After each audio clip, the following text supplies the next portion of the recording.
இன்றைக்கி நம்ம என்ன ப்ளவுஸ் டிசைன் பார்க்க போகிறோன்றதை பார்க்கலாம். இன்றைக்கி நம்ம போட் நெக் தான் வந்து எப்படி ரெடி பண்ணுறதுன்றதை பார்க்க போகிறோம்.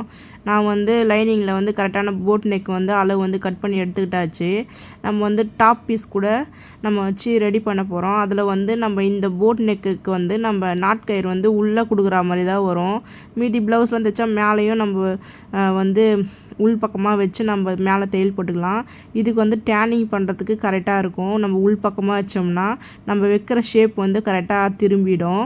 இங்கே பாருங்கள், நான் அந்த மாதிரி தான் இப்போ நான் வந்து அதே போல் அர்க்காத்து வந்து இதில் அதிகமாக போடணும் அந்த ஷேப்புக்கு ஏற்ற மாதிரி. நம்ம வேறு ஏதாச்சும் ரவுண்ட் நெக்னால் லைட்டாக போட்டுக்கலாம், ஒரு 2 நாச்சு அந்த மாதிரி போட்டுக்கலாம். இதுக்கு அதிகமாக போடணும். நான் அந்த மாதிரி தான் வந்து போட்டிருக்கேன்.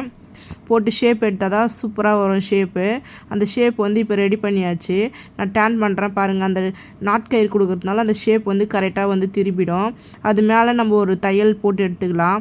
எஜ்ஜு தையலாச்சும் டிஸ்டன்ஸ் ஆச்சே போட்டு எடுத்துக்கோங்க. டிஸ்டன்ஸ்னால் எடை தையல் சொல்லுவாங்க. நான் வந்து மேலே டிசைன் பண்ணுறதுனால நான் எடை தையல் போட்டுக்கிறேன்.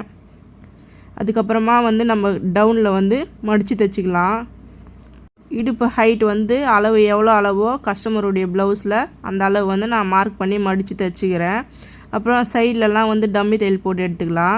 டம்மி தையல் போட்டு எடுத்துகிட்டு நான் வந்து இதில் வந்து நாட்கயிறு இருக்கு இல்லையா, அதை வந்து சில்வர் கலரில் பார்ட்ரு வந்ததுனால அந்த கலரையே வச்சு நான் வந்து டிசைன் கொடுக்க போகிறேன். அந்த நாட்கயிறையே வச்சு அதில் வந்து நான் எப்படி டிசைன் கொடுக்குறேன்றதை பார்க்கலாம். அதுக்கப்புறம் சில்வர் கலர்லேயே வந்து நான் லேஸ் கொடுக்க போகிறேன். அதுக்கப்புறம் அந்த சாரீலே வந்த கிளாத் கலர்லேயே எடுத்து நான் ஷைனிங் கிளாத் வாங்கியிருக்கேன். சாரியில் இருக்க கலரு டபுள் கலர் இந்த சாரீ. அந்த சாரிலே வந்த கலரில் நான் டிசைன் பண்ண போகிறேன். இந்த மாதிரி தான் நான் கட் பண்ணி நான் மடித்து எடுத்துக்கிட்டேன். எனக்கு எவ்வளோ தேவையோ அந்த மாதிரி டம்மி தையல் போட்டுக்கலாம். அந்த டிசைனை வச்சு தைச்சிட்டு டம்மி தையல் போட்டு கச்சாவெல்லாம் கட் பண்ணிவிட்டு நம்ம ரெடி பண்ண போகிறோம். நான் இப்போ வந்து அந்த ஃபஸ்ட்டில் வந்து லேஸ் வந்து தைச்சி எடுத்துக்கிறேன். அதுக்கப்புறமா நாட்கயிறு வச்சு நான் டிசைன் பண்ண போகிறேன். அந்த டிசைன் தான் வந்து பிக்சர் வந்து எனக்கு அனுப்பிச்சிருந்தாங்க கஸ்டமரு. அதுக்கப்புறமா ப்ளவுஸ் வந்து ஃபுல்லாக ரெடி பண்ண பிறகு சூப்பராக இருந்தது. நான் வந்து லேஸ் வந்து அந்த போட் நெக்காண்ட வைக்கிறத டவுனில் இருக்க நெக்கில் மட்டும் வைக்கிறேன். ஏன்னா வந்து நான் இந்த லேஸ் வந்து அந்த நாட்கயிறில் டிசைன் பண்ணுறேன் இல்லையா, அது வந்து இங்கே வந்து லாஸ்ட்டில் வந்து பிசுராக நிற்கும் நம்ம கட் பண்ணும்போது.